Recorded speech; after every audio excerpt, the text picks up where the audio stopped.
How long has it been since I left the colony of survivors? I managed to keep a log for the first 30 days, but now it just feels like I've lost the ability to keep track of time. In my defense, it's hard to count the days when we don't have nights anymore. It all just blurs together. I still have no idea how things got to this point, but what I can say for sure is that somehow the sun is shining on every corner of the world at once. With everything bleached white as far as the eye can see, you'd get numb to time as well as distance. My food and water are starting to run out. Once they do, that'll be it for me. At least my old motorcycle is still purring like a kitten. I never expected this solar generator to work this well for so long. It proved you can ride an old motorcycle from Australia to North America as long as you have a surface to ride on and a solid engine.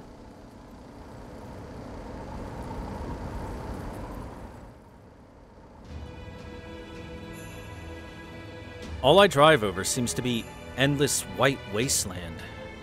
No, maybe wasteland isn't the right word. It's more like pavement without so much as a single crack or seam to be seen.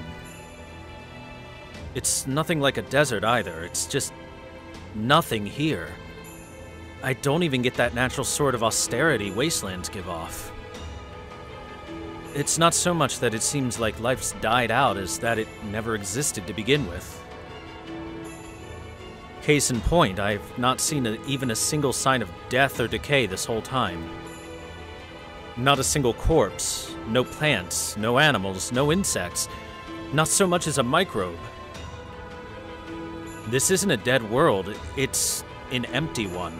There's nothing. Not even bacteria to make food spoil. It feels clean. Too clean. Never mind that last bit. I must be more tired than I thought. I'm getting overly sensitive. I can see an unnatural shape just up ahead. Probably more remnants. I think I'll rest there today.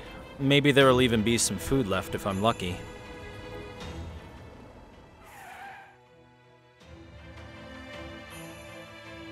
Remnants, in this case, are areas that somehow escaped the reset.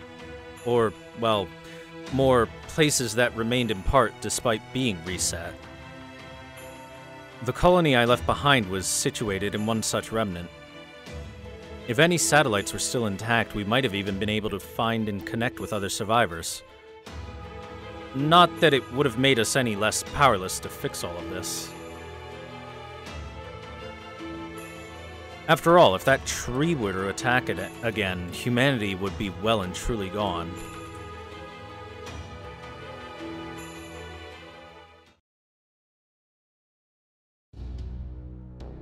Survivors, 0. Signs of people having been here, 1. A single message. No food, sadly, but any port in a storm. Besides, just seeing artifacts of civilization like this again does wonders for my morale, even if it is gutted ruins from a brutal invasion. I shrug my shoulders as I sit down on what used to be a sofa. The shrug is just a desperate ploy to convince myself I'm calm, but strangely, it still helped. I play back the only message data to be found. It's essentially the same as all the others out there. I'm scared. I'm scared. I'm scared. Run away. Run away. Run away. It hurts. It hurts. It hurts. Why? Why? Why? No, no, no. Help me. Help me. Help me. Please forgive me. Just there it is again. Why? Why were these people attacked? Why were they erased? I did my best to recall that day calmly and objectively. The year when Earth fell to invaders from another world.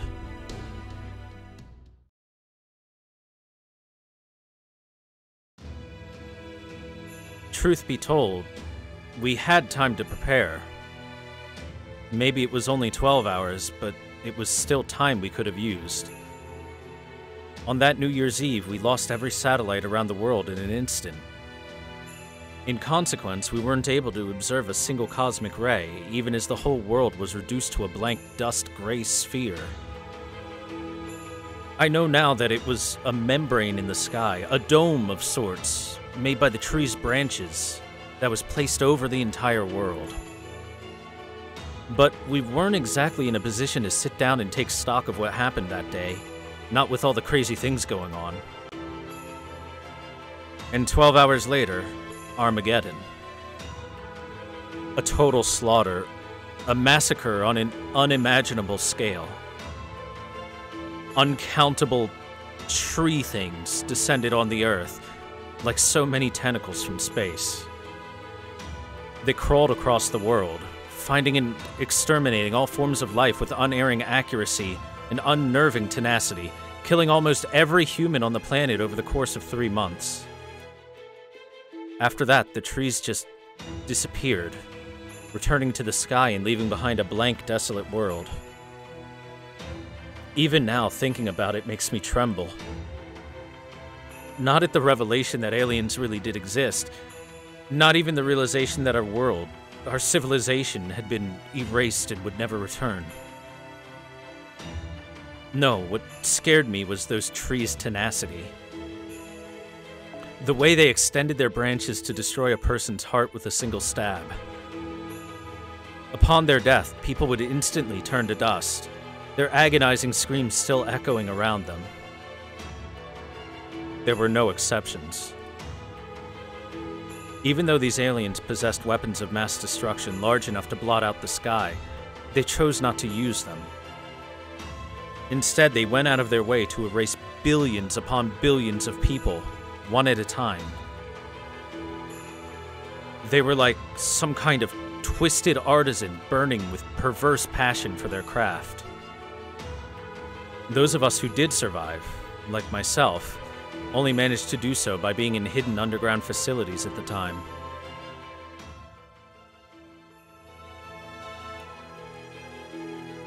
Dizziness starts to overwhelm me. Maybe I've been under a bit more strain than I realized. I'll just rest up here for today. Tomorrow I'll set back off on my journey of wishful thinking. I may not have much food left, but assuming I've stayed on track, I should be at my destination soon. It's the last place any of our satellites caught on camera. The only place in this whole world that hasn't been wiped clean. An area in southern Nevada. That's right. My destination is the Air Force base known as Area 51. Signed, David Bluebook. Thanks, David. Intro 3-2. I spent my final hours doing what a real man does, fapping the trap dojins.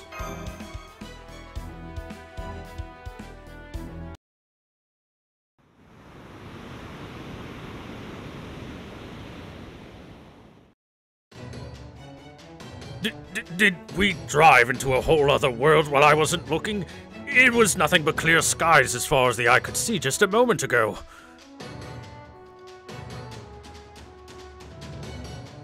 Now I've got an announcement of my own.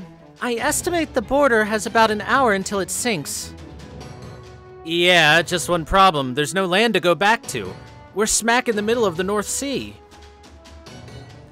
Da Vinci, can we still initiate a zero sail here? Surely that must be preferable to sinking to our deaths. We can't. The formulas won't be stable enough on water. We would have to rewrite the software from scratch. Hang on, we're getting a call. Go ahead and open up a line, Mr. Mounier. And hurry, Da Vinci's no use to us now. Right, on it. CQ, CQ, this is the Wandering Seas dock. Do you read me? That vessel, that would be called a ship, right? No, wait, not a ship. Oh, I see, a tank. Rational, yes, very rational. A ship is unnecessary for a zero sail, but I say you have no sense for design. It might as well be a large metal coffin. Nothing charming there at all.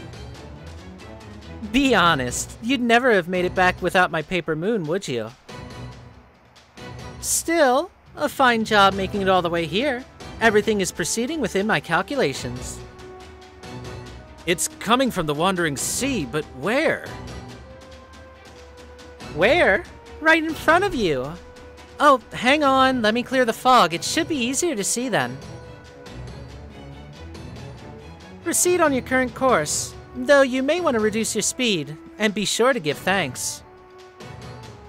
Alright then, this will be the first time in over 2,000 years that this island has revealed itself on a day other than December 31st.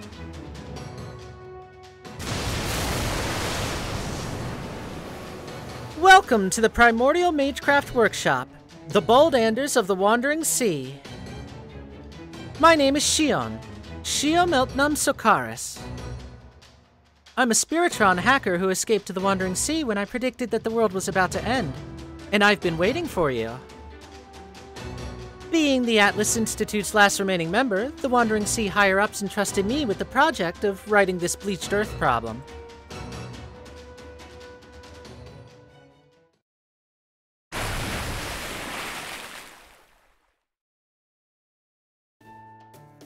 Okay, I know that was just a minute ago, but... Whoa. Well, we followed the directions that bizarre transmission gave us right to this lump of rock. Now, can you tell me what this is about, Da Vinci?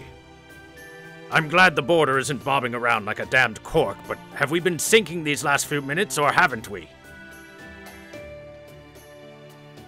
I have the same question. It seemed to me like the border sank underwater before it emerged on the surface. Don't look at me, I didn't do anything. Once we got to those rocks, it felt like the currents kind of carried the border the rest of the way. It looks like it. I tried to steer us, but the currents were just too much strong. The border sank about 40 meters and then popped up a good 30. I think we must have gotten into the Wandering Sea from underneath, since I didn't exactly see a front door. Perhaps that is how they go about docking ships here, or how they keep ordinary ships away. Sounds right to me. I just wish she had given us a little heads up. Does that mean we're at the Wandering Sea's docks, then? That would appear to be the logical conclusion. The issue at hand, however, is... Are we sure this is the Wandering Sea? And how do we know it's safe outside? Moonier, fire up every sensor we've got. I want to know everything about everything going on outside of the border. Roger, but I've already been doing that. I'm not picking up anything at all. Not a damn thing. Testing. Can you hear me over there? I'm afraid the Wandering Sea cannot be observed by any means created by or relying upon science. Not even partially. I would give up on trying to see what's going on outside the hunk of metal you've been riding in. None of your sensors will see anything here. Besides, danger is a no-no here, and there's no way that there would be anything wrong within my calculations. Right now, this is the most peaceful, happiest, scariest island in the whole world. That's the voice we heard earlier. Wait, how can it be peaceful and scary? At any rate, come on out, visitors. I didn't open up my darling secret base today just so you could hole up in that big metal box of yours. Well, what should we do, everyone? Since our sensors are blind, someone's gonna have to take one for the team and poke their head outside. I nominate Holmes. Agreed. You can always use your Baritsu if things get dicey. Unfortunately, I'm afraid I actually can't use Baritsu just yet. At this point, I dare say you could outfight me, Director. Good point. Holmes is going to need more time to recover from the injury he sustained in Scandinavia. So then, as the only combat-ready servant here, I should be the one to... Let's go say hi together, Mash. Right. I was just thinking the same thing, Master. Oh, Foe! Well, then I'm counting on you. I'm way too curious to just stay on the border. Friend or foe, the Wandering Sea is still a mystic among mystics. No way would I pass up a chance to check out the place that still has mystics from the Age of Gods. You're better off not getting mixed up with those places if you ask me. They even say the clock tower's an inhospitable hell when you get right down to it. I see that you plebs know your place, in your own way. You're quite right, Moonier. One should never move past one's station to peer into the secrets of magecraft or the organizations that keep them. The moment you do, you'll be so shocked by how vastly they overpower you that you may find yourself bedridden and half-mad for a month. It's all risk and no reward. Curiosity isn't what killed the cat, it was fear. However, as we humans are not cats, it is possible to overcome those fears much as I did. Mash Kyrielite, Gouda, I hereby authorize the two of you to investigate whatever lies outside. Once you're certain that there's no danger, call for me right away. Oh, and try to stick close to the border, would you? You should be no more than a 5-second sprint from here at the most. Roger that.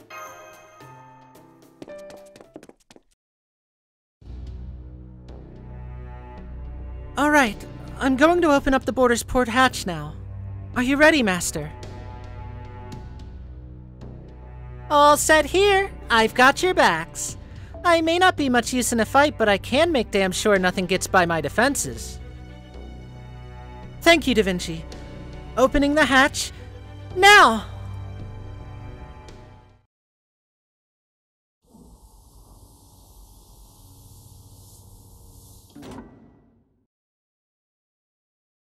Ooh. Ah. It's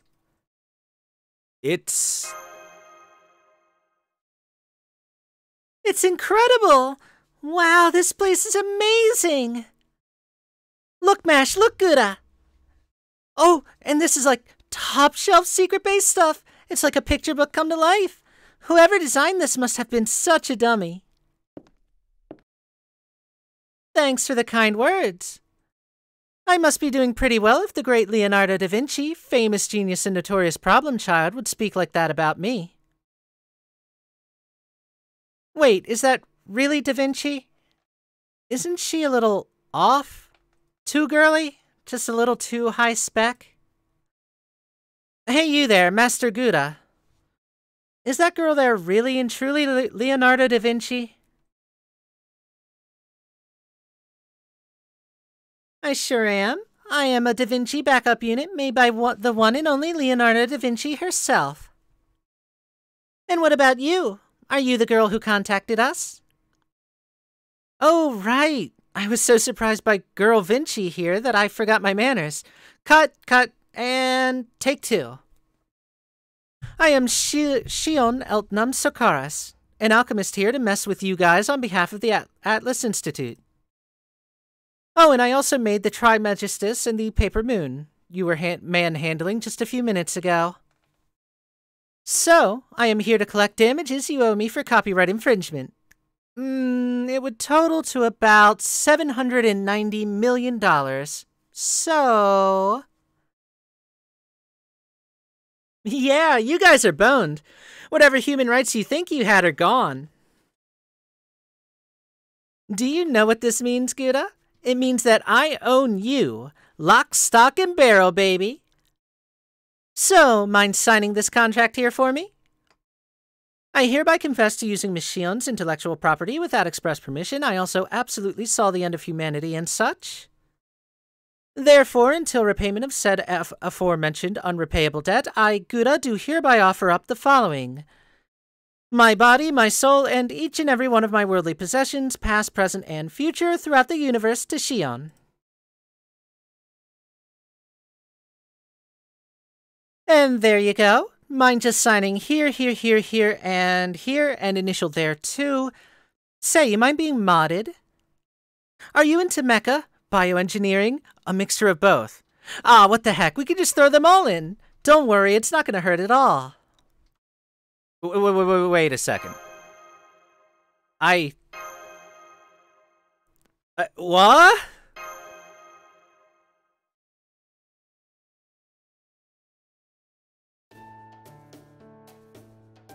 Just kidding. You don't owe me anything. I was only messing with you. Besides, I was using old Zimbabwean dollar values, so you could totally have paid it back anyway. Fo. Sorry, I might have gotten a little carried away there. You'll have to forgive me. I've never actually done this before. I know I sort of struck first, so to speak, when I contacted you earlier. So I was being all formal to try and put you at ease. But as you can see, I'm not really like that. Just your everyday, mild-mannered alchemist here.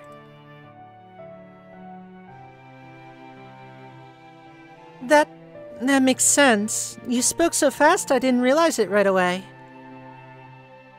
But there's no way anyone from the Atlas Institute would be so quick to pull out a contract. I see an advanced technique designed to better break the ice during our first encounter. I don't know about that.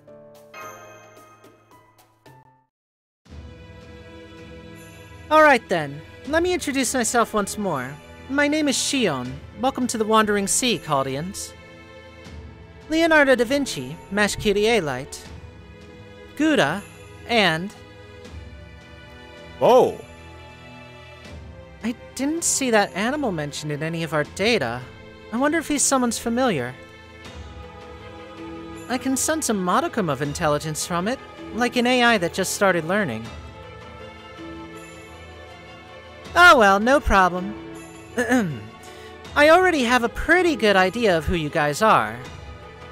I haven't seen what has become of the outside world myself, but I do know what happened to Claudia on the first day of 2020. You haven't seen the outside? Does that mean you have no immunity to the atmosphere? Oh no, I'm completely healthy. You have to be in good shape to use memory partition at a halfway decent level after all. I just meant that I didn't have a need to go outside. Sorry for the misunderstanding, Mash. So then, who is in charge right now? From what information I have, it should be Da Vinci here, but given that she has the whole kid thing going on, I assume that's no longer the case. I must have a gap in my information somewhere. I better get that sorted. I am impressed that you picked up on that so soon. You look like a girl, and it would seem that you are, in fact, something of a girl. Indeed, the master/amateur mage, the demi-servant girl, and the capable technical advisor are merely my subordinates. And who am I? Why, you surely need not ask. I am Caldia's new director, and the man who will one day resurrect the golden age of the prestigious music estate, Gordolf Music. I see you're surprised that I am still alive. I know that crest and that uniform. It would seem you truly are a mage of the Atlas Institute. That means it should have been absolutely trivial for you to predict that terrible tragedy that befell my Caldia with your fancy parallel thought acceleration. I am keenly aware of how I fell for Koyanskaya's devious scheme, and so inadvertently allowed the Cryptors to carry out their plan. No doubt I was the first one to be killed off in Atlas's prognostications. The quickest way to ensure planned success is to take out your opposition's genius commander, after all. But, as you can see, I survived. For no matter how poor the road conditions, how dire the weather, or how far behind I may be, I will never retire before this race is over. Ah, you're Gordolf, right. I'm not surprised you're still alive, given your specs. You're not. Your odds weren't great, but they were also not zero. I figured you'd make it out of there as long as you had solid help and backup. No, it was the servant behind you that surprised me. Would you mind telling me your name? Oh, yes, I do beg your pardon. I was preoccupied with keeping our new director safe, since he insisted on venturing out to see what was going on for himself. I am Sherlock Holmes, a ruler. As you are the successor to the Great Atlas Institute, I trust that is all the introduction you will need. Wait, you already know who I am? Even for a famed detective, it seems just a little suspicious that you already know that much about me. Elementary, my dear Shion. Your middle name, Eltnum, tells me all that I need to know. From there, all I need do is contrast your behavior with our current situation, and the answer all but presents itself. BS, you're quoting from her file. Now, don't go giving the game away, Mr. Gouda. You touched Tri-Hermes? Ah, now I see. That must have been during the Sixth Singularity. I read about that in the report to the Mages Association. So, you managed to touch Tri-Hermes directly without losing your mind, huh? Really now? No wonder you're the pinnacle of intelligence among servants. You and I are gonna get along just fine. Come on, Shion. How much time are you going to waste talking? You want me to give this ship a tune-up, right? Hurry up and get the crew off of it already. Gee. What? Do I have something on my face? You're kind of rude, aren't you? Hi, nice to meet you.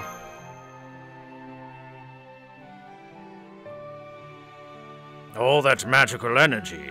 Are you a servant? Does this mean the Wandering Sea is also capable of summoning servants? Yeah, I snuck a peek at Caldia's system. And I came up with my own take-up on it, and somehow managed to summon a single servant. I needed someone who could watch my back, and also make sure that I wouldn't break it. I mean, I could draw up blueprints all day on my own, but what good is that if nobody actually builds any of it, right? I'm still amazed that you managed to summon a heroic spirit somewhere besides Caldia.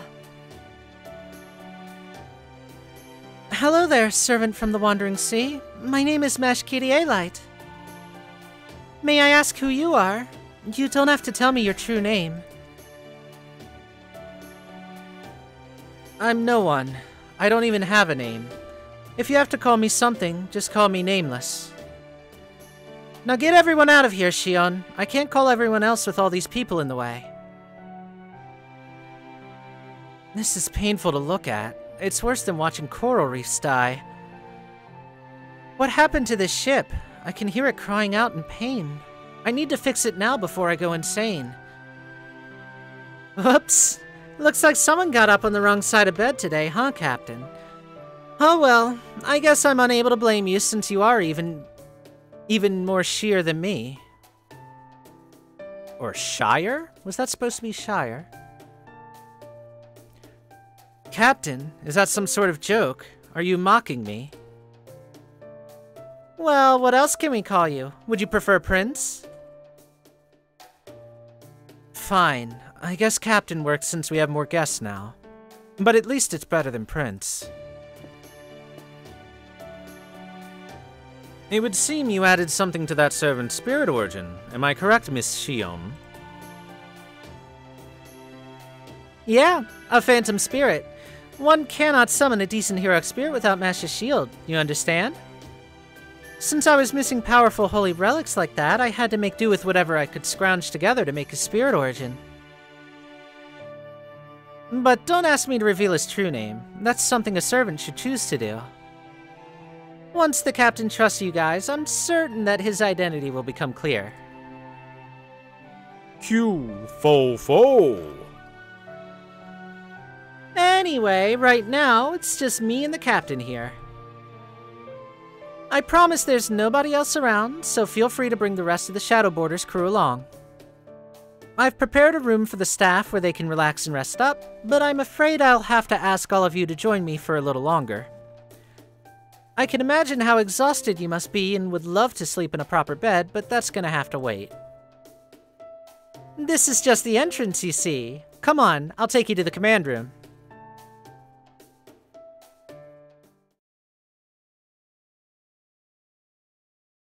Ah yes, Shion got lonely, so she decided to summon a Shoda. The Ara Ara energy is certainly powerful.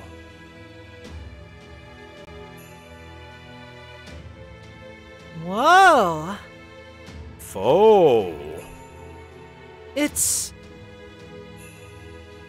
Caldia's command room? Yeah, I see how you could make that mistake, Gouda. But a mistake it would be. Caldia's command room was actually modeled after this place. This is the masterpiece I've been assembling day and night for the last 3 months, ever since I first came to the Wandering Sea. I call it Spiritron Calculation Engine Trimegistus 2. A perfect reproduction of the Trimegistus I lent to Caldia, and the new brains of your operation. You don't say. You said that you've been assembling it, so that must mean you brought the necessary materials along with you when you came here. Between the Paper Moon and all this groundwork that you've been laying, you're obviously no ordinary mage. Shion Eltnum Sokaris.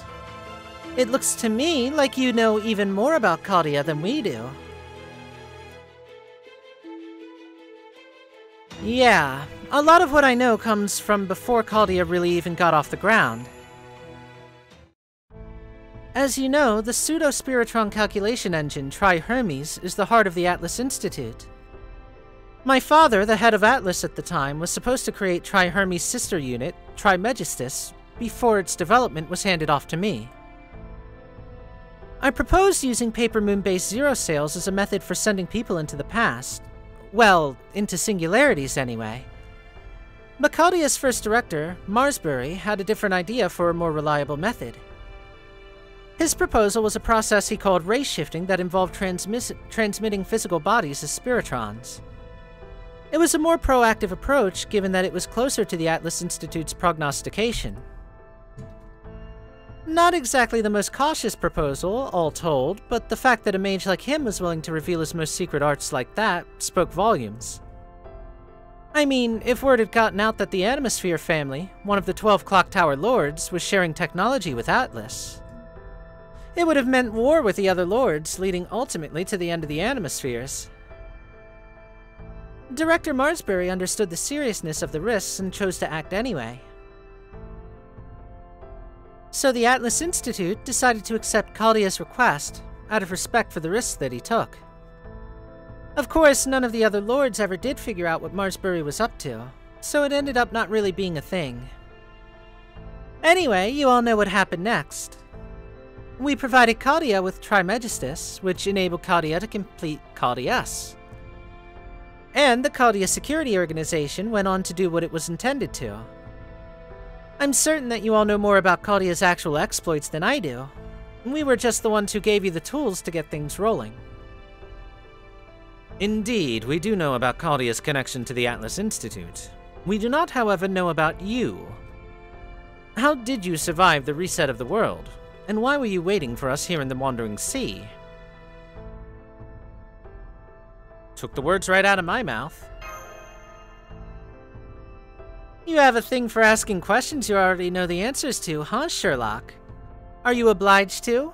Will you die otherwise? I suppose since you're being so meticulous and all, I can go ahead and tell you what you already know. Answer the first. I escaped the reset because I was in the Wandering Sea. The Wandering Sea is like its own little singularity. It's always drifting between the world's textures. That kept it safe even while the world was being wiped clean. Answer the second. I came to the Wandering Sea because I predicted this future. Tri-Hermes collects, organizes, and makes records of a ton of data about Earth just like Caldia's. It's like a huge sea of information, all there for the taking. For alchemists like us, it might as well be our own primordial soup. I was just taking a little dip in that sea, without my father knowing, of course, when I ended up arriving at that predication. In short, I wasn't sure how, but I knew the world would cease to exist in 2020. It was the biggest dilemma of my life, to say the least. She predicted COVID. I knew I had to do something, so I told my father about my prediction. But that theater reject excuse for a great head of Atlas, all he told me was, "I see humanity ending every day. Don't waste my time with trivialities like this. Besides, you discovered this problem, my darling Shion. Don't you think you should be the one to solve it?" And that was when it really hit me just how understaffed the Atlas Institute really was. Every person there had their hands full stopping some version of the end of the world that they had seen. While I'm at it, have a little bonus. Answer the third, the moment I made my decision. I know, I'll go to the Wandering Sea.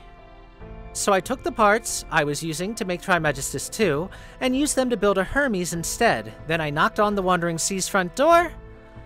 By doing so, I secured a safe haven for both myself and future collaborators. 2 birds with 1 stone. I was certain that no matter how things unfolded, Caldia was going to get knocked out of commission. It would be too important for our unknown invader. There are pretty much 2 ways the world can end. Gradually and suddenly. Usually things would go gradually, progressing in stages until the lights go out, so to speak. There are leaders all around the world doing their best to identify those scenarios and keep them at bay. Meanwhile, the sudden types are more like traffic accidents, where everything happens all at once. Nothing much one can do, no matter how smart. For that sort of thing, race shifting was all we had to fight back. And what's happening right now, with the world bleached white thanks to invaders from outer space, is no exception.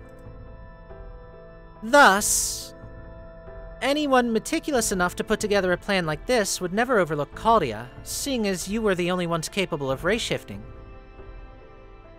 I certainly wouldn't. If I were trying to destroy Earth, Caldia would be right at the top of my hit list. In fact, taking it out would be my opening move. Sorry, I should have kept that to myself. So even though I had a base to fight back from, there still wasn't anything I could do on my own. I mean, I didn't know who was attacking or how they would do it. So really, the only thing I could do was put my trust in you guys. If these invader things saw you as that big of a threat, I was sure you could prove there was a reason for it.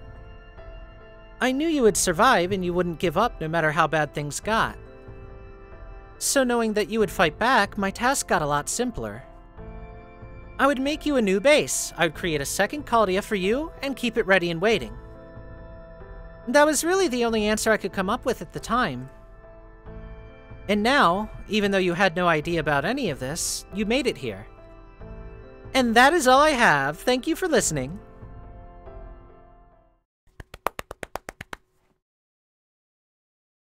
So you really have been waiting for us.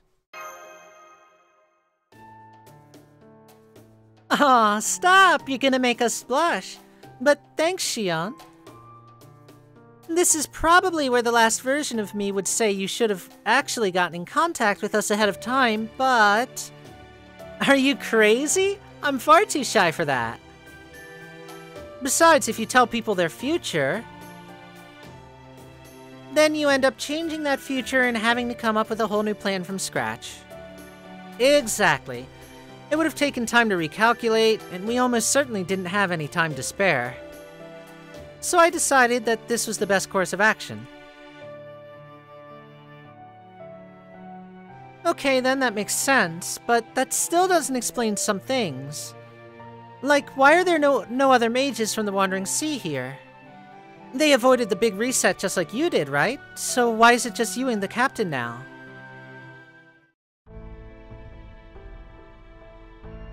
Oh, they didn't think that this blank Earth thing was their problem, just as my father didn't. No, if anything, they were even worse. They honestly didn't care if post-AD humanity lived or died. Right when this whole bleaching thing started and the cryptors were giving their victory speech, they said, "You're the ones who should do something about this cataclysm. We no longer care for what happens to human civilization." We do understand the attacker's ideals, but regardless, we do not share them. Then they just up and left.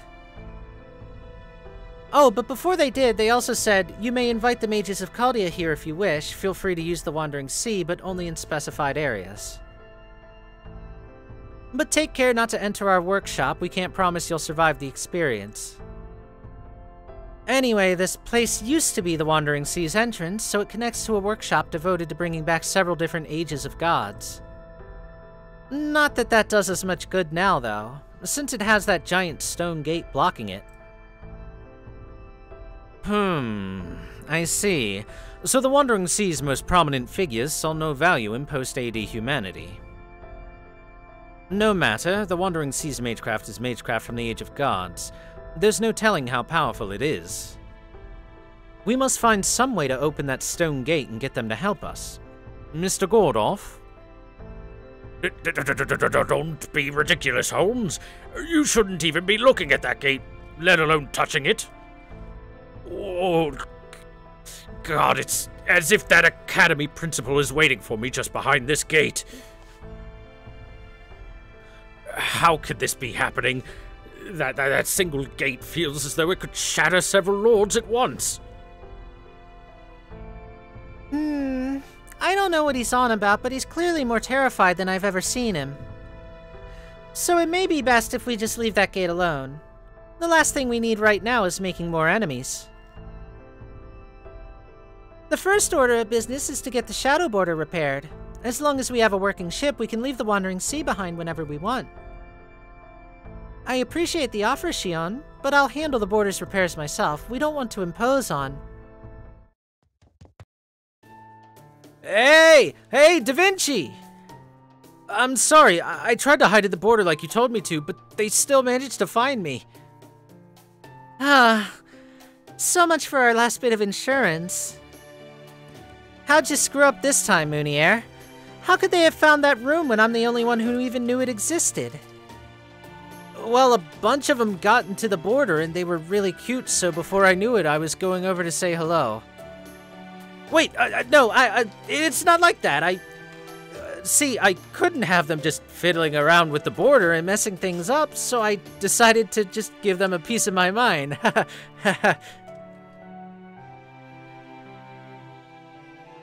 Sorry, you'll have to forgive Captain.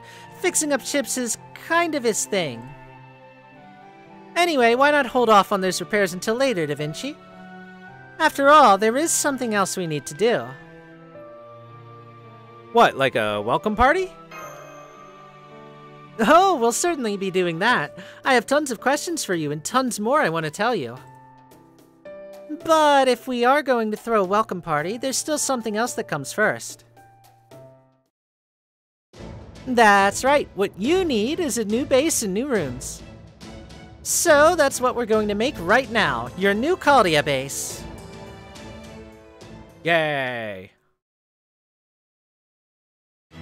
Moonier is truly a man of culture. Sees a bunch of Shodas and lollies running through the boat and is like, yes, I must see them now. Intro 3-3.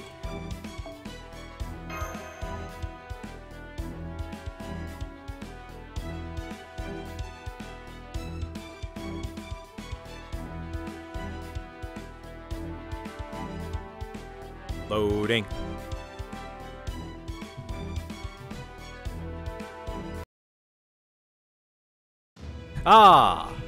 Time for these nerds.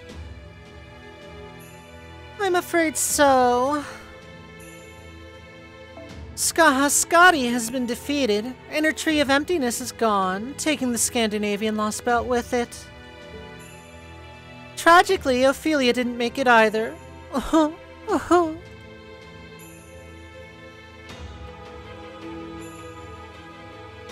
Spare us the performance, Koyanskaya. It makes me detest you even more than Chaldea. Oh no, you saw right through me. How embarrassing. And here I was going above and beyond to pay my respects to a fallen comrade by turning on the waterworks to go with the lip service. After all, Ophelia was one of my most important clients. That jewel rank mystic eye of hers was a real beauty. Completely wasted on her, though. A textbook example of how one can have too much of a good thing. If she had only agreed to let me have that eye before it got ruined, I would have done everything in my power to help keep her alive. I see. Well then, I suppose it wasn't a total loss. Just the thought alone of you in possession of that eye is enough to turn my stomach. Ana, Akuta. I'm surprised to see you grieving over Ophelia's death, given what a misanthrope you are.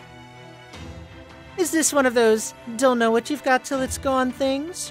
Or were you always secretly fond of her? Not that it's any comfort to her either way. See, the thing about friendships between girls is they're all about supporting each other, just as long as there's also something in it for them. It doesn't matter how much she might have disliked me, I was at least there for her once in a while. I actually tried to help her with her problems. But you, all you did was sit back and watch. So, where do you get off suddenly acting like she was so precious to you? You didn't do anything, so you don't get to say anything. Isn't that common sense in human society? Maybe you wouldn't have gotten that if you hadn't shut yourself away all the time. How dare you talk to me like that, you dirty little fox? All right, that's enough, girls. Save it for after we've all been wiped out, okay? Come on, Akuta, honey. You've worked so hard to keep your face as emotionless as possible. Don't let all that effort go to waste. I'm surprised to hear you being so straightforward too, Koyunskaya. You usually play your cards much closer to the chest. I guess it just goes to show how much Ophelia's death really hurt the two of you. Oh, wonderful. I love seeing the men trying to act all cool and stoic, pretending like it doesn't bother them. And just look at us, sharing our thoughts and feelings about the dearly departed. It's almost like a real funeral. Stop that. I don't have any words of condolence for her. I only came here to report on my Lostbelt. I've done that, so I'll be leaving now. Pepe, Kirstaria, just to be clear, I want nothing at all to do with that fox woman. She's not good for anything but toppling nations. Don't you dare send her to my Lostbelt, not even by accident.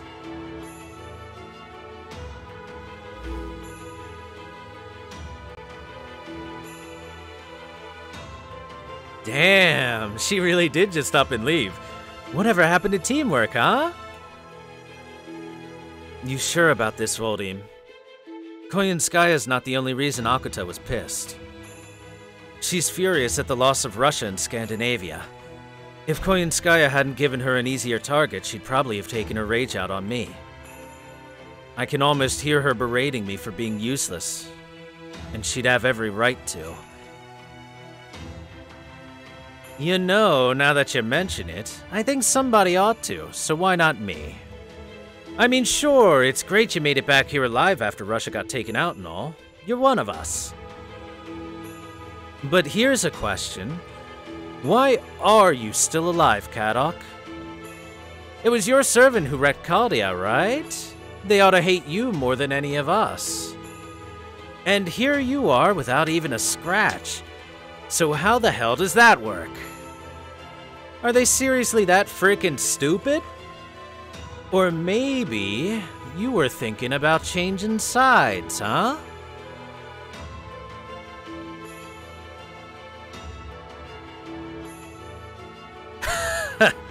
It's kind of a relief to see you're still a complete asshole, Beryl. If I had really gone over to Chaldea, I'd still be stuck in the border trying to choke down that nasty prison slop they serve about now.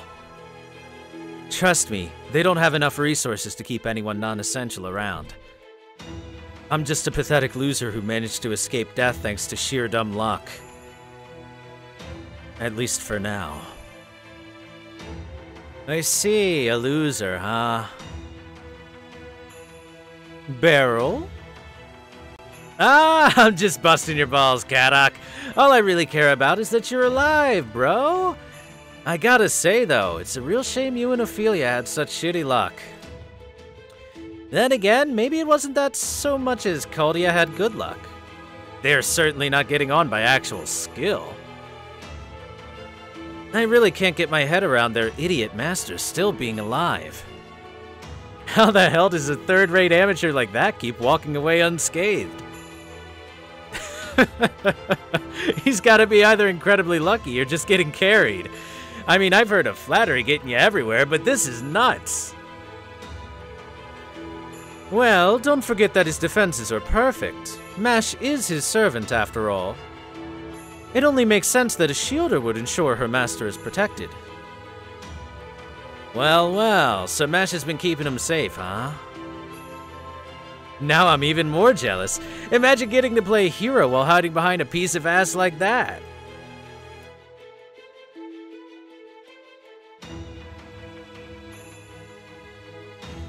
If we take Koyanskaya's report at face value, then I have no choice but to agree. David, what do you think of the Master of Caldia? Good question. It's hard to believe she's made it this far. As a rule, people going off to war must bring a proven weapon. This isn't something they do to protect themselves, or even to accomplish their mission. They simply do it because they're incapable of moving forward without the assurance that they're able to fight. And yet, the Master of Caldia continues to fight while fully aware he has no weapon to call his own. He either has no sense of danger whatsoever, or nothing. There's no other possible explanation. He's a total joke of a mage. Hell, he doesn't even really deserve to be called a mage. The only thing he can do is rely on Caldia's mystic codes to convert his life energy into magical energy for his servants. And since there's no way to do that over a distance, he has to be as close as possible to his servants to manage even that much. He has no way of defending himself, and he's too stupid to command his servants from a safe zone like we can. So he's only got one choice. And that's standing on the front lines like a goddamn moron. And trust me, he's trying like hell to keep from pissing himself the whole time.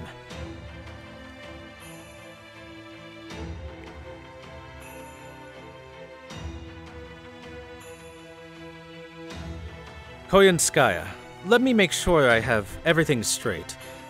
You say that Caldia didn't defeat Ophelia, but rather that she sacrificed her life of her own accord. You also say that in order to stop Surtur, the fiery king of giants, the one hiding in the Scandinavian Lostbelt before he could trigger Ragnarok, she used her Sirius light and acted not as a cryptor but simply as Ophelia. Exactly, Lord Kishtaria. She abandoned her responsibilities as a cryptor. Damn, seriously, what a twist. I guess that means your ass got dumped, won't him? Man, and she was so into you, too. See, this is why I can't stand chicks. You just can't trust them. I confess I am disappointed. An overestimation of her abilities. Scandinavia was a peaceful Lostbelt after all. That she could not control even such a place.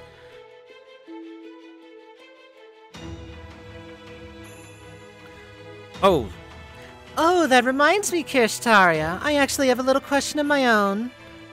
You knew about Surtur all along, right? And yet you still entrusted Scandinavia to Ophelia. In fact, weren't you the one who told her to keep Surtur around? If so, something doesn't quite add up. Surtur was the natural enemy of the Scandinavian Lostbelt, you know. Does that mean you left him there specifically so he would destroy it?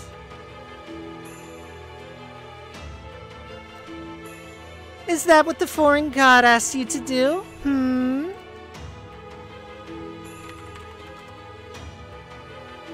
Yes, I did advise Ophelia to keep Surtur around.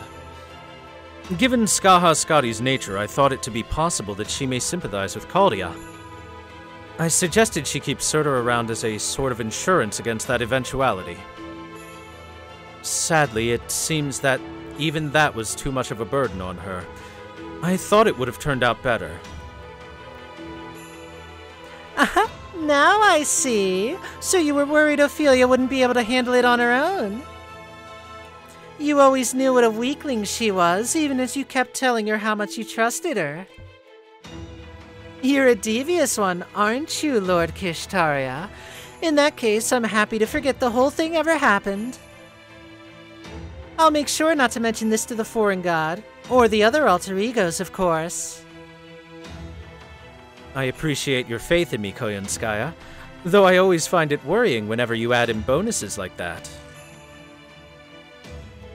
Koyanskaya, you said you lost track of Chaldea around the North Sea. I suppose they could have escaped with a zero sail, but given their lack of resources, I can't imagine they'd be willing to do so for long. In which case, they must have reached the Wandering Sea. How troublesome. That was the one place the foreign god couldn't touch, or the place the foreign god felt no need to bother with at any rate.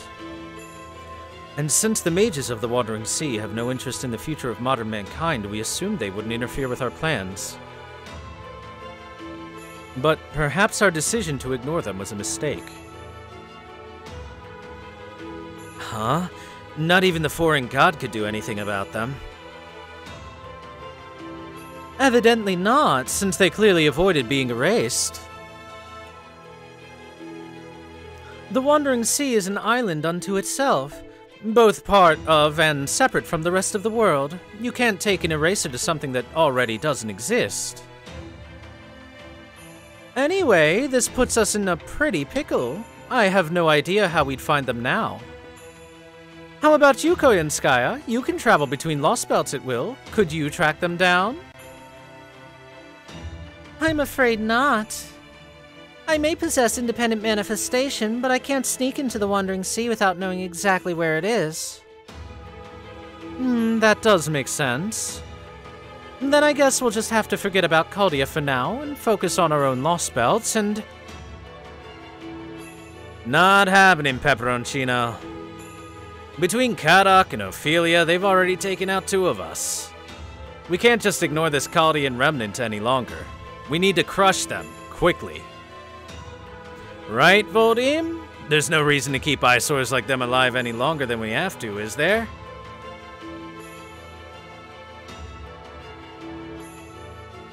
Oh, come on. Don't tell me you're siding with Pepe on this. You're gonna just let them get away with this? Then again, I guess you're already pretty much set, aren't you? No one could ever hope to cross that sea of yours, after all.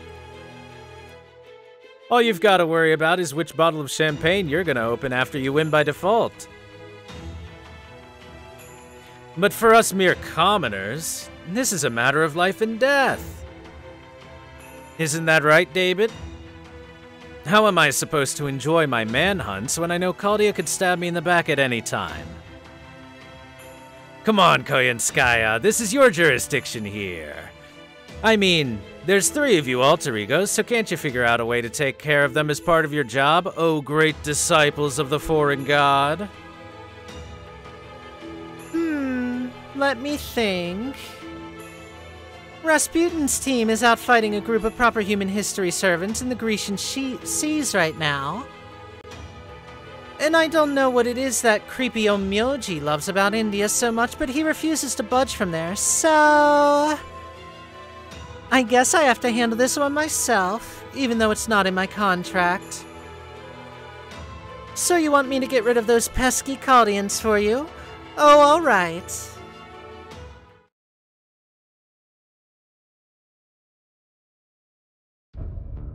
Just like that, huh? Can you really pull it off? I mean, I thought you just said you couldn't sneak into the Wandering Sea. Oh, don't worry about that. We pros have our ways. That said, eliminating all of them is going to be one expensive job. I doubt you could afford it. So I trust you won't mind if I take a more cost-effective measure? Huh? And what did you have in mind? The important thing is to neutralize the threat Chaldea poses, right? Won't be a problem. They only have 1 master to spare, after all. So you just sit tight while I go assassinate him before anyone notices I'm there.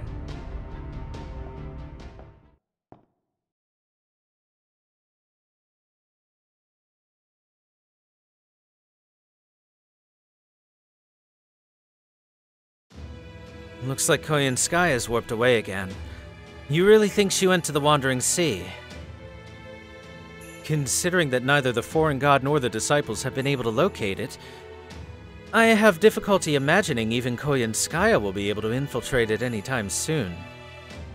Though knowing her as I do, I expect she must have some sort of plan to reach her destination. Shit, she can actually warp to the Wandering Sea, and I was just screwing with her. I guess it really does never hurt to ask. But also, where can I get that kind of warping juju, 'cause hot damn! Anyway, I know she'll make good on her word. I also like her pick of going the assassination route. Guess I'd better make sure I stay on her good side from now on. That way I know I'll have a ticket out of my Lostbelt if everything goes to shit. Why so pessimistic, Beryl? Is your Lostbelt really that horrid? Let's just say it's all going to plan. Right, Voldem? Oops, I guess I said too much. Time to go! Later, Kadok. You enjoy that Greek nightlife since you got nothing to do but live it up. Oh, and save me a few drinks. If I screw up too, we can have a loser's night out onto the town.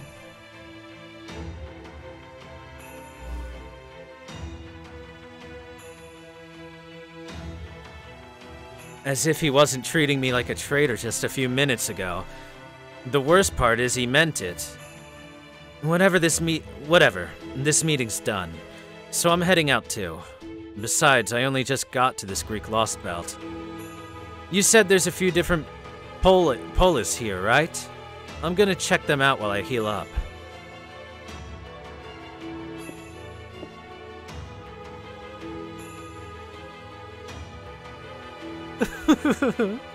I'm glad to see Kadok doing so well.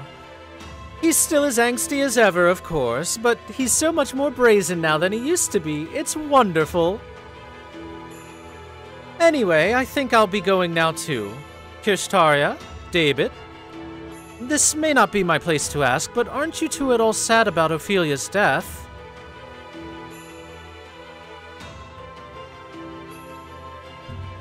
Good question. I can't say I've spent much time giving Ophelia any real thought from the beginning. But for what it's worth, I do feel her loss.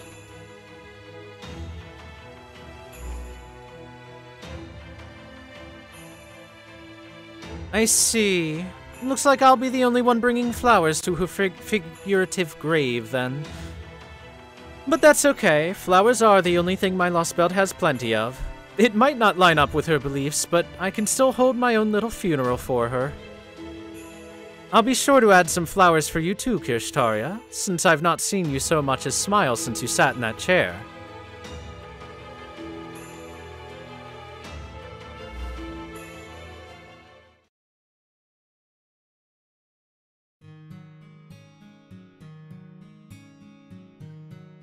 Your indefatigable positivity never ceases to impress me, Pepe.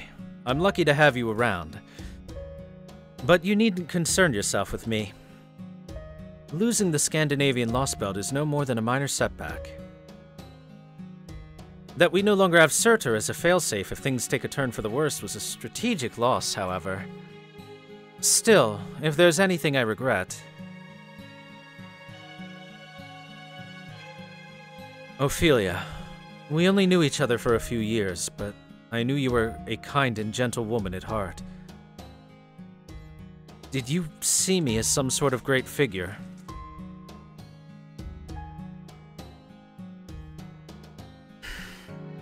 Then I will strive to live up to that.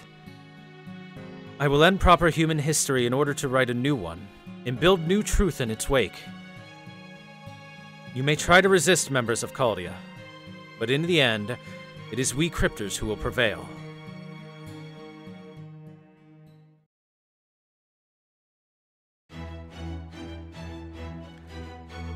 Alright, intro 3-4. So much reading.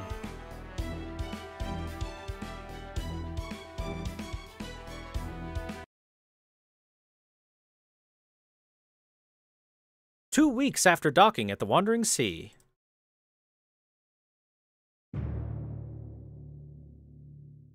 Peace.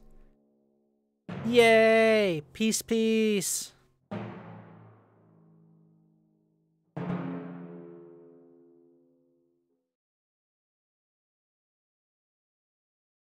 As you can see, I did my best to recreate Caldia here in the Wandering Sea. I call it the Wandering Sea Caldia Base. Go on, everyone. I believe a round of applause is in order.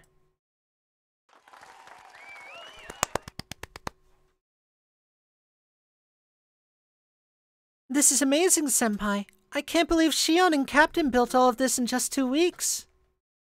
Indeed, and this is quite the contribution to our cause. But then I suppose this is what the Atlas Institute's brightest can do. I say, you there. You didn't forget about my director's office, did you? The one I ordered with a private bathroom. Wait. You're the director? Yes, that's right. I am the captain of this ship, so to speak. I asked for 3 things. A gorgeous director's office, a stylish operations room, and a German-style kitchen. This command room should suffice for operations, and I have already verified that the kitchen is up to snuff, but I have not seen my director's office anywhere. I presume you took my importance and safety into consideration and made it a secure hidden room? That sort of initiative goes a long way with me. You will have a lot to look forward to when it comes to your starting salary now that you're in my employ.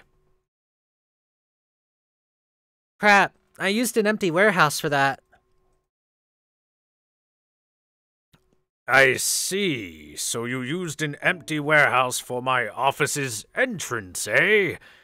I commend you for arranging such an elaborate disguise. But I must say, passing through a warehouse whenever I enter or leave my room sounds like a bother. Tell me, Captain, how would you feel if that were your quarters? All right, you've convinced me. Anything worth doing is worth doing right. Shion, I'm heading out on another job. I have to make sure everything's perfect. I guess our first servant summoning with Caldia's Spirit Origin graph will have to wait then. Ahem. Gouda, Mash, Sir Gordolf, staff members. And, of course, the 2 servants, Da Vinci and Sir Holmes. Let me first congratulate you on a job well done with all you have accomplished these past 2 weeks. As you saw when you first got here, the Wandering Sea is not exactly the most accommodating place. But that all changes today. From now on, you will each have your own private rooms. No more sharing one big communal space. We also have a cafeteria now, which should be serving proper food starting tomorrow. I've been living on supplements and artificial blood for a long time now, so building a cafeteria was a novel experience for me. Now then, I think it's time for the first Caldia Atlas Joint Strategy meeting. Oh, but first, do you know what the Atlas Institute is, or would you like a refresher? I'm good. May I say something before we begin deliberations, Miss Shion? Apart from the fact that you are a survivor of the Atlas Institute, we still know very little about you. For example, what is your motive here? Why are you helping us? Why? I'm not sure I know how to answer that. I mean, when you're faced with a problem, you work to solve it, right? And as far as this particular problem goes, you people of Caldia are essential to the solution. I thought that was why we decided to join forces and become friends. Wait, does this mean I was the only one who thought that? Of course we're friends. We are? Great, then we can get down to business. My apologies, I let my cautious nature get the better of me. I should have remembered that the Atlas alchemists are not motivated by personal gain. Their sole desire has always been solving problems. I do beg my pardon, Miss Shion. Please rest assured that I am delighted to have gained such a capable ally. Right then, shall we get down to business? Whoops.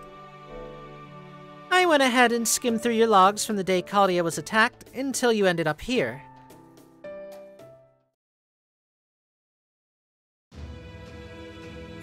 December 31st, 2019, Caldia is attacked and frozen solid. That same day, 7 pillars of light are seen streaking down from space, and Kirshtaria Vodim broadcasts his victory speech. Kirshtaria used to be a master from Team A, the linchpin of Caldia's Rayshift experiment. But now he refers to the new group he belongs to as the Cryptors. Given that Team A was found to be missing during the operation to unfreeze them before Caldia was attacked, we can assume that the Cryptors Kirshtaria refers to are the other Team A members. As for all of you, you undertook a zero sail in the Shadow Border in order to escape the Oprichniki. Although you only spent a week inside of Void Space, 3 months had passed when you emerged into Standard Space.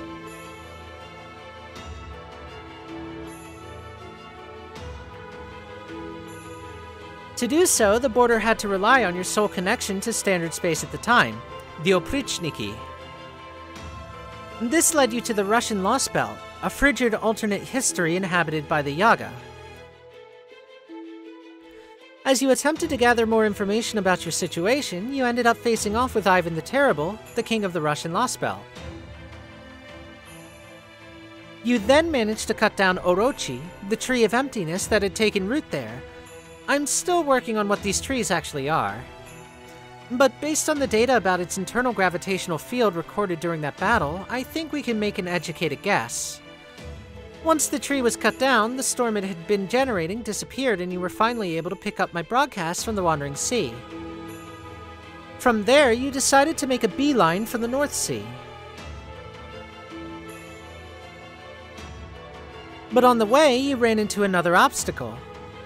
The Scandinavian Lostbelt, a history stuck in perpetual twilight after Ragnarok went awry.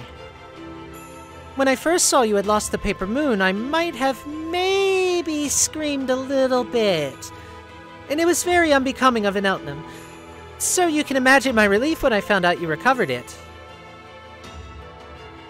So then you went on to face Skahaskadi, the king of the Scandinavian Lostbelt. And you were able to cut down its tree of emptiness, Sombrero. An impressive track record. After that, a battered and damaged Shadow Border finally arrived at the North Sea and made its way inside the Wandering Sea.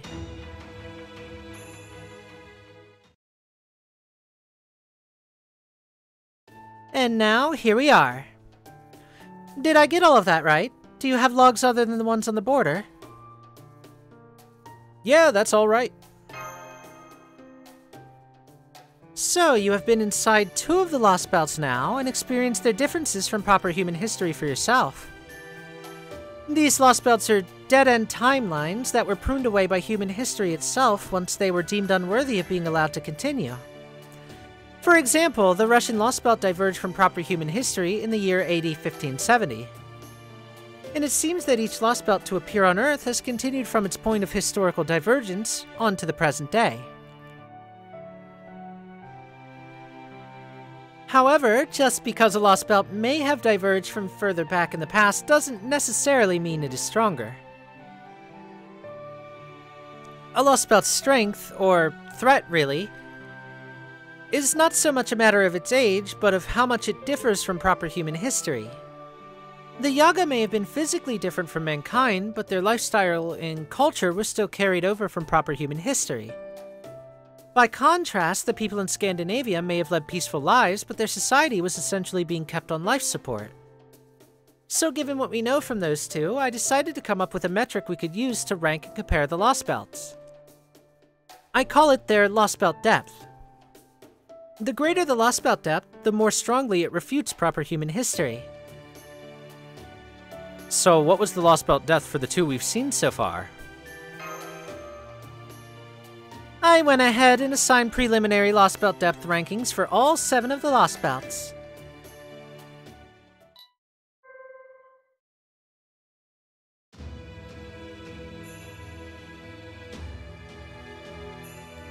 Oh yeah, this makes it nice and clear. You Atlas Institute people really do work fast.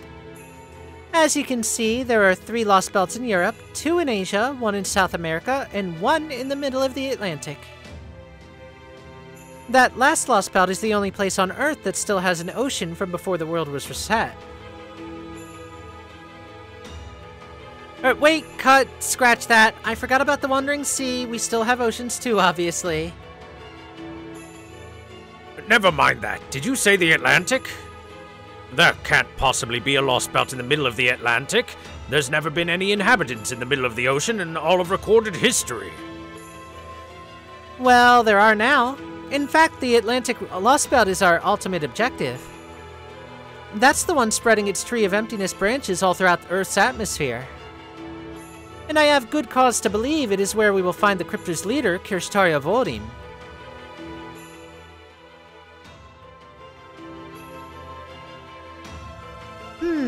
An Atlantic Lostbelt, huh? In that case, there's only one place I can imagine it could be. Do you think it's really possible, Holmes? This sort of thing is your forte, isn't it? I can't speak with complete certainty, but if what you are thinking is correct, we will certainly have our work cut out for us. For one thing, we have no means of getting there, as the border is simply incapable of making such a long sea voyage. But there is another, more immediate difficulty. If there truly is a civilization in the Atlantic, it will be much, much older than any of the 4 great civilizations. It will have existed since prehistoric days, a robust, stable world that will have had over 12,000 years to develop. Come now, man, don't wimp out on me! If this Lostbelt is the greatest immediate threat to us, not to mention Vodim's holding base, it is our duty to take the fight to him. The other Lostbelts can wait. We should be on our way to the Atlantic even as we speak. I recommend that course of action as well. Unlike Russia and Scandinavia, the storm walls bordering the Lostbelts in China and India are not expanding, so there should be no danger in leaving them be for a while. As for the Lostbelt in Britain and South America, Trimegistus calculates an extremely high probability that they will both self-destruct if left to their own devices. I haven't been able to get a proper reading on the British Lostbelt's depth, but that's just another sign that it's a poor fit for this world.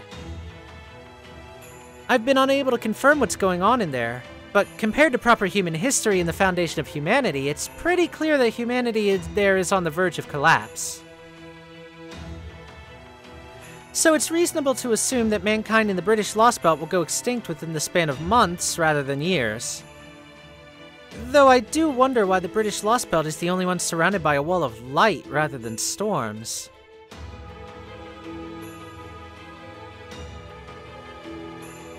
We saw that on the border too, and came to the conclusion that it'd be best for us to stay away from the British Isles. Last is the South American Lostbelt. While it appears to have a very high value to its Lostbelt depth, I cannot seem to get any clear information. So I can only conclude that its civilization is just about dead and gone. And that, in turn, means that even among all these bizarre histories, it is exceptional. And thus, not one we need to concern ourselves with as far as fighting with the others for dominance. So in short, your next destination is the Atlantic. To that end, we will be making some extensive modifications on the border. And by we, I mean Da Vinci, with me assisting. However, since it will take us at least a month to finish, I would like to invite the rest of you to enjoy a bit of rest and relaxation here in the meantime. That goes double for you, Sir Gordolf and Gouda. Once we get our operation going, you two will be on the front lines, so you should take advantage of the rest while you can. You'll need to get all the rest you can before the final battle in the Atlantic. Don't have to tell me twice. As the commander of this outfit, I hardly expect to be out on the front line, but you are right about me having been under considerable stress. Indeed, now would seem to be an excellent time to recuperate. I must say, I had heard that every mage in the Atlas Institute was a cranky old misanthrope, but you've turned out to be a most considerate young lady. It would be the height of rudeness to turn down such a kind offer. Now then, I think I'll begin with a nice hot shower in my wonderful new office. Ha ha ha! Things are finally looking up for old Gordolf. We'll have the world saved in no time.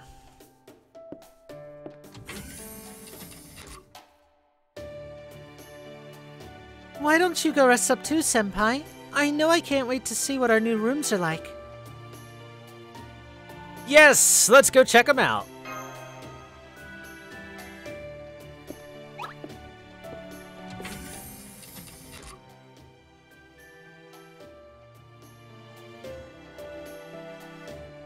Man, I'm kind of jealous, but if anyone deserves some free time, it's those two.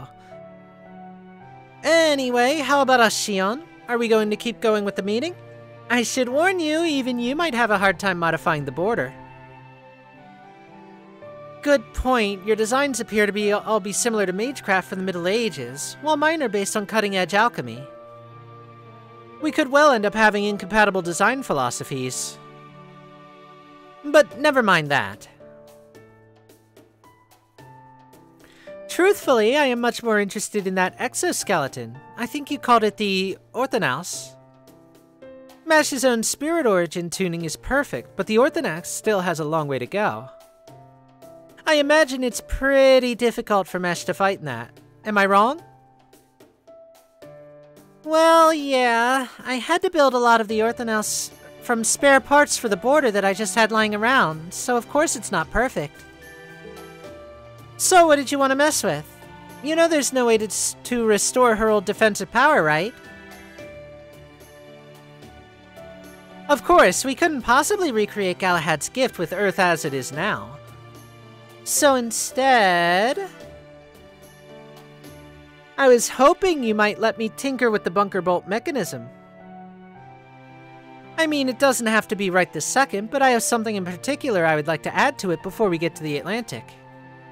Before I got pulled into the Trimegistus' development, I was working on a conceptual weapon related to one's natural longevity. Big gun.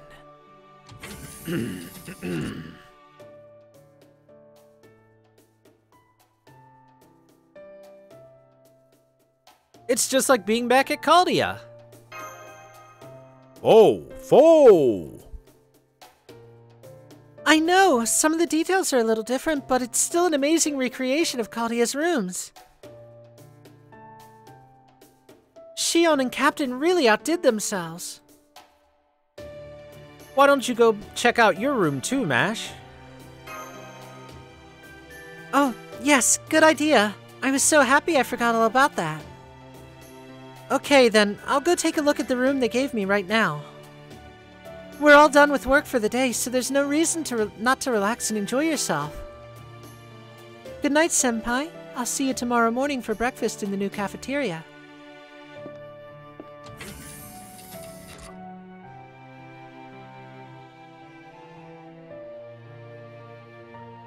Oh man, once I let myself relax, I felt my exhaustion hit me all at once.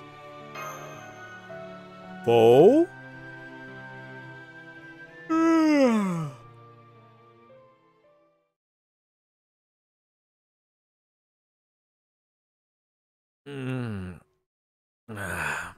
Looks like it's 1 in the morning.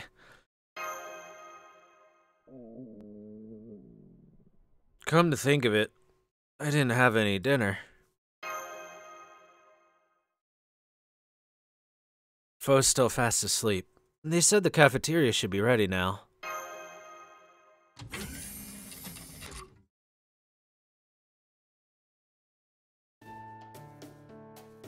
I can't believe this. The nerve of that Atlas churl.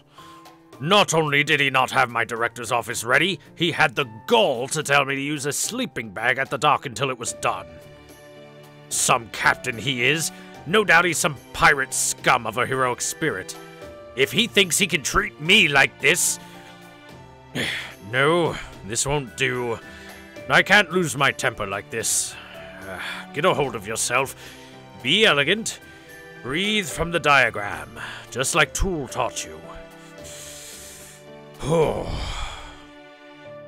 Captain may try to hide it, but his dignity is unmistakable. No pirate could fake that. But then who could he really be? I just can't tell. If only I could ask him myself. but I can't do that.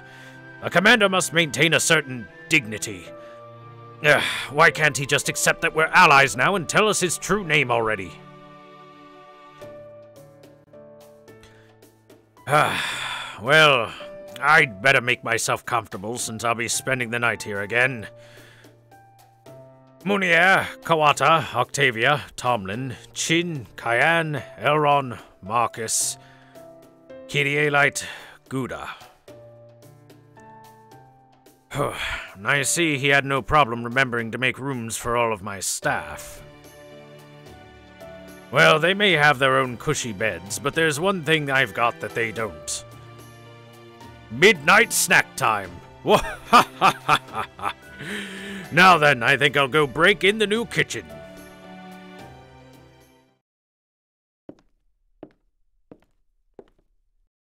Oh, ho, ho, ho.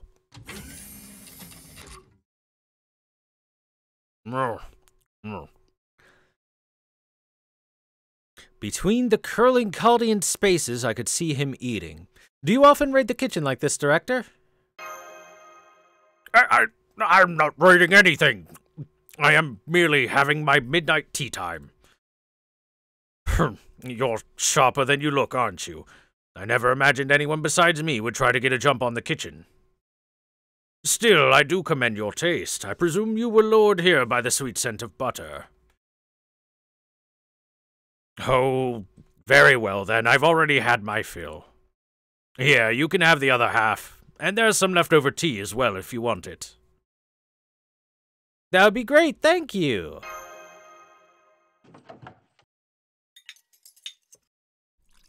Cake.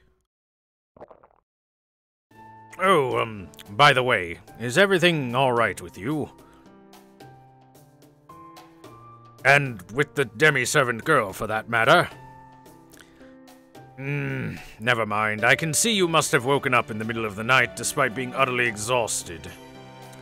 That can only mean you've been unable to relax your mind amidst all that has happened. Well, I can hardly blame you.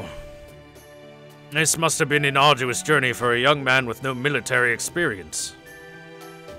Once you've had some cake and a nice hot cup of tea, you should have no trouble drifting right off. Go back to your room once you finish that, and you'll see just how right I am. And of course, I trust that you will join me in pretending none of this happened tomorrow morning.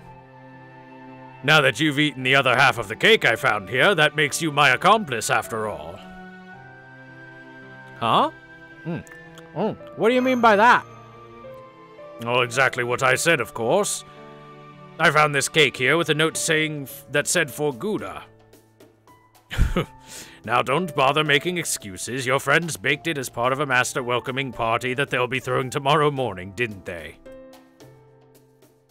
Some nerve you lot have, throwing a party and not inviting me.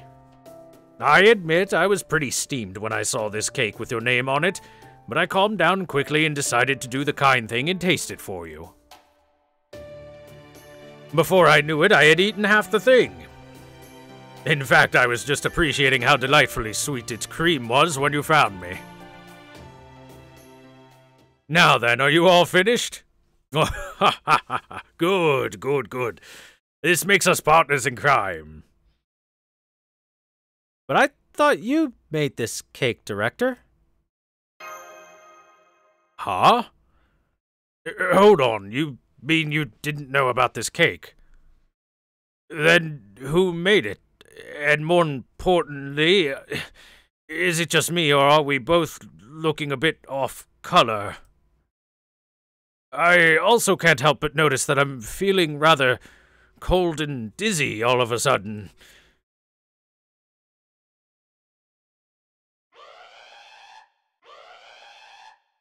Warning! Warning! Unauthorized lifeform detected!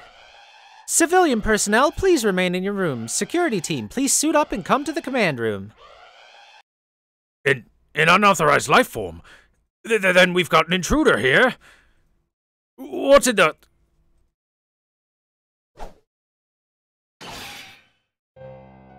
Get back before you get hurt. There's a real nasty woman over there. Captain? Who is it? Well, this is an unpleasant surprise. I never thought a grown man would stoop to stealing food meant for a child. In fact, you shocked me so much that I lost control of my presence concealment. It seems the one thing you excel at is getting in other people's way. Wouldn't you agree, Your Excellency? To Mamovich Koyanskaya? Impossible! How did you get into the Wandering Sea? Koyanskaya? Wait, run that name by me again?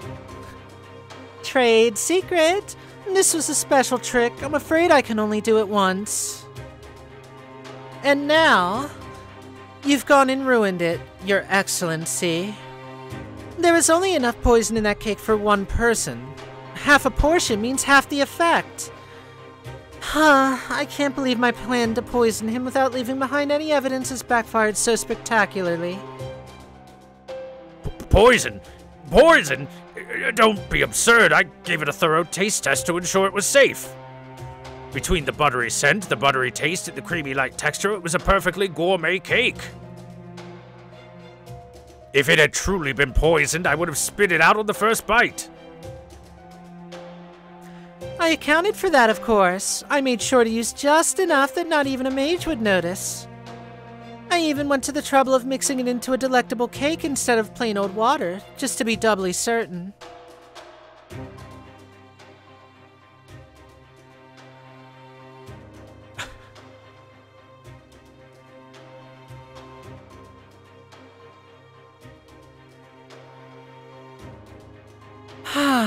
Well, what's done is done.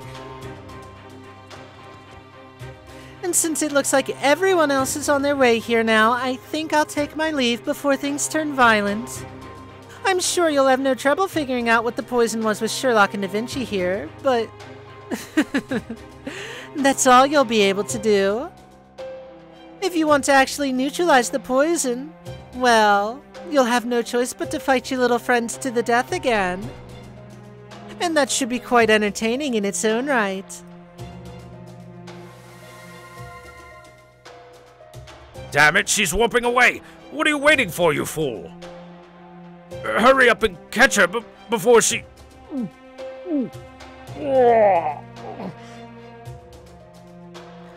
It's no use, she's already gone. Never mind her now, we need to get you two to the infirmary. Shion, we've got an emergency. Take Da Vinci and meet us inside of the border. I'll do my best to cleanse the poison from him in the meantime.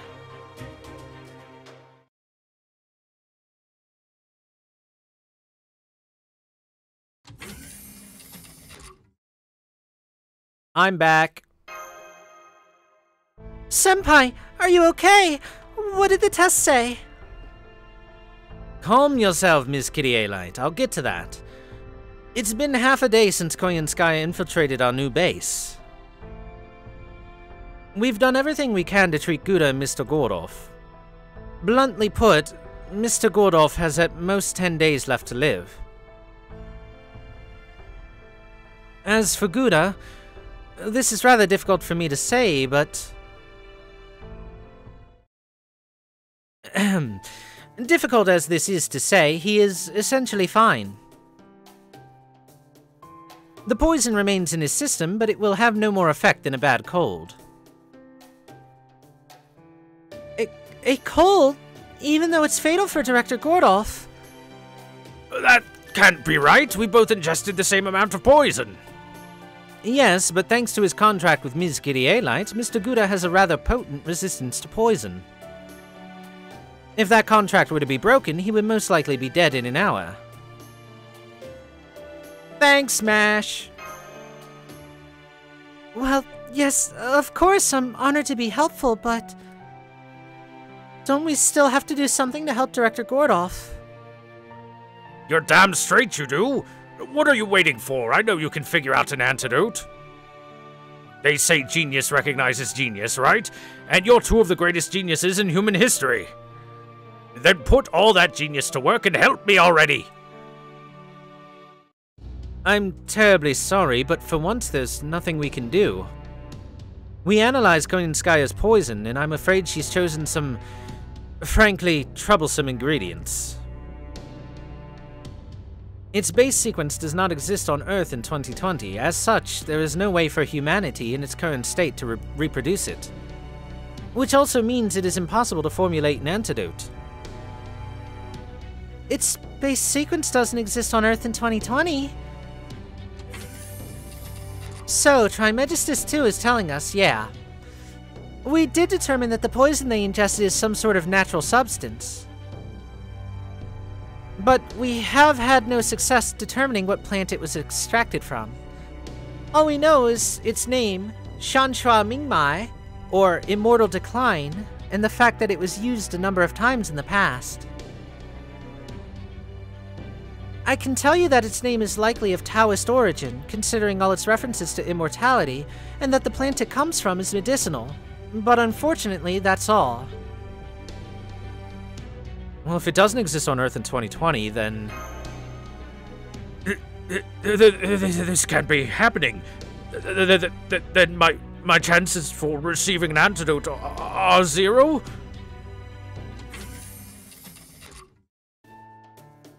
Not to worry, that's what you got me for. We may not be able to reproduce the poison just yet, but since we know it is of Taoist origin, it most likely comes from China, so our next step is clear. Just because it's gone in the modern era doesn't mean we're out of options. After all, we've got a whole different China we know nothing about just waiting to be explored. A China that followed a completely different path than the one in proper human history. So I'm absolutely completely certain that we will find an antidote to that poison in the Chinese Lostbelt. Even if we don't, we can at least learn what it's made from by studying the local ley lines. As luck would have it, I just managed to summon the perfect guide for us. Come on in. This is a momentous occasion. The very first helper resummoned with Caldia's spirit origin graph. Faster than the wind, cuter than fire, this lotus spirit's charms even melted the heart of Chao Yi Zhenren. That's right. It's the artificial Baobei made in ancient China, the marshal of the central altar, Crown Prince Neja.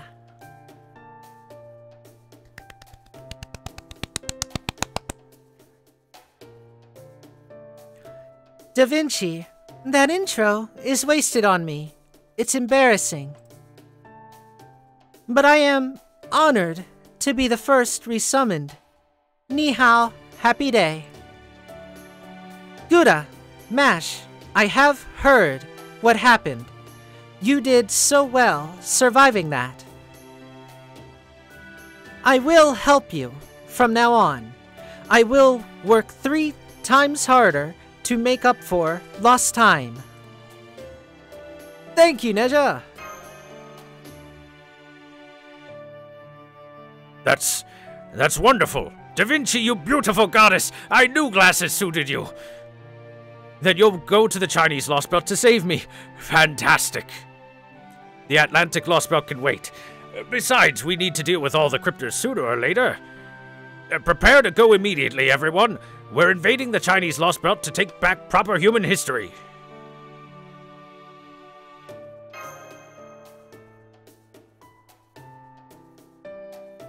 No, I understand how you feel, Master, but Director Gordolf's life is at stake. We have to deal with all of the Lostbelts, no matter what may be awaiting us in them. After all, we're not wanderers. We have our own world with our own history. Yeah.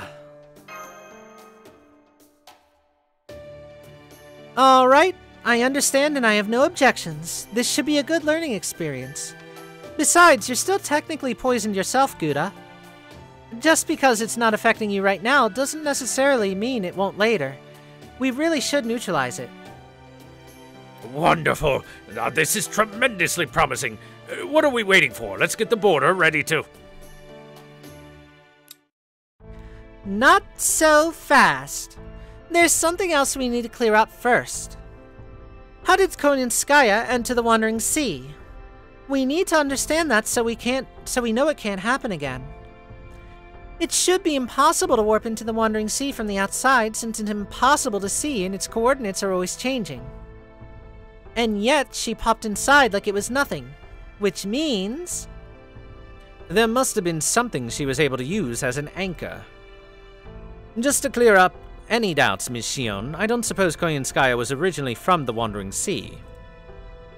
Or perhaps she had visited here at least once before. No chance, this is definitely her first time here. Then that leaves only one possibility. One of us summoned her. Or rather, more precisely, one of us possesses something with some connection to her. Something connected to her? What do you think it could be? For this, I doubt it's anything related to magecraft. It could be as simple as a pair of gloves or a hairbrush. Whatever it is, I'm guessing it's something small that contains a fragment of Koyanskaya herself. Director Gordolf, is something wrong?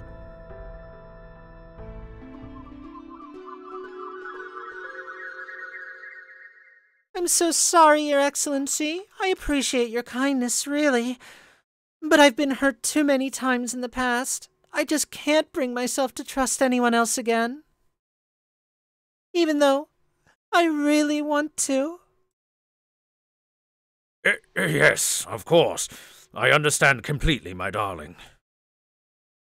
Rest assured, I am a patient man. I can wait as long as I must to melt the ice around your heart. In the meantime, you may use my connections as you see fit. I'm not known as Music the Phoenix for nothing, after all. My passion is as hot and sultry as my namesake. I swear to you that one day my undying love will find the perfect mink coat to warm your frozen heart.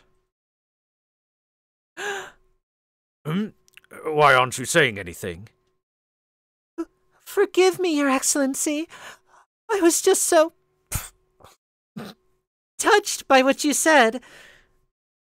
Here, Your Excellency, I want you to have this lipstick. Pretend it's me. Keep it close to your heart where no one else can ever see it. I know how awful I can be, so I'm afraid I may end up disappointing you over and over and over. Over and over? But please, please remember this. If you swear to hold on to that lipstick forever and ever, I promise you that one day I will return to you, no matter what fate may have in store. Yes, of course I will remember. I have faith in you, Koyanskaya. I always will.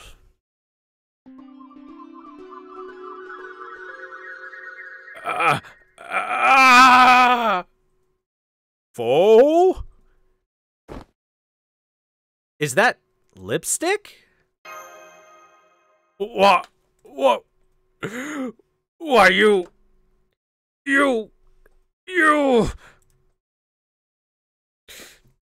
Yeah, you stupid thing!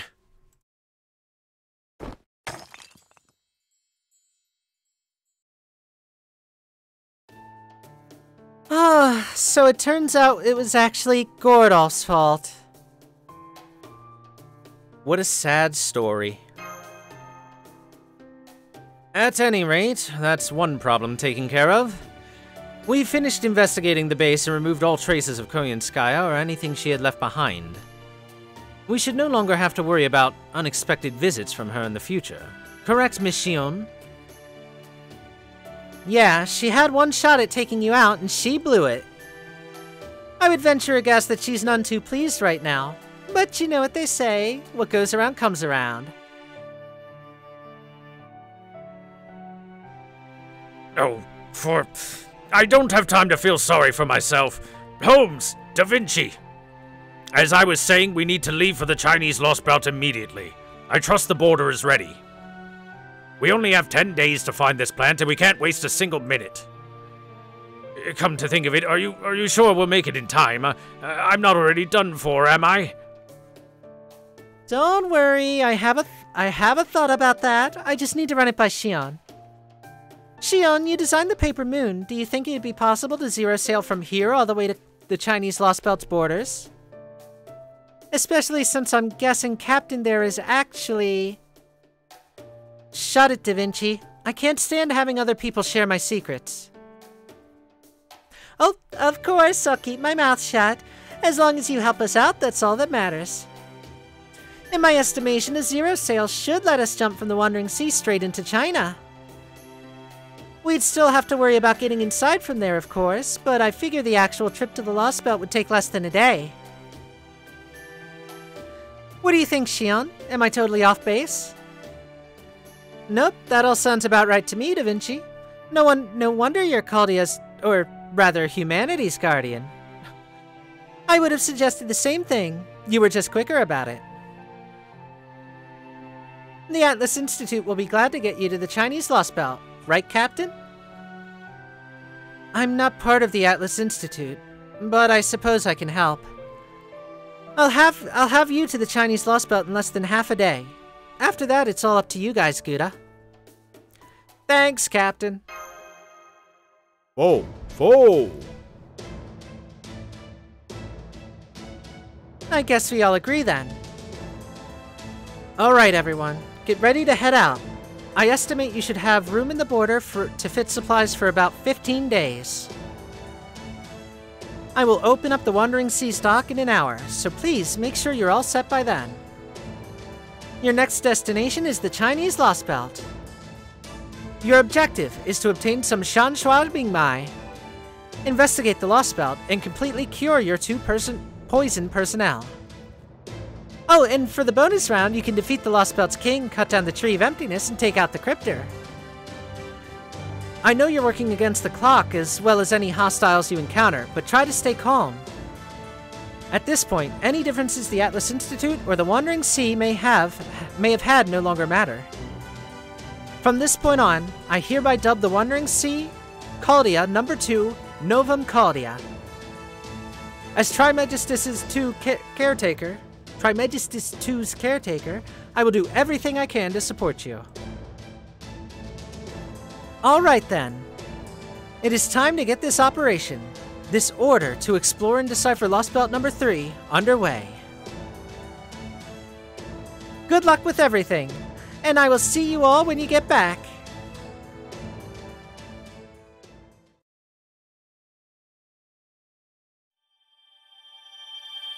Intros complete.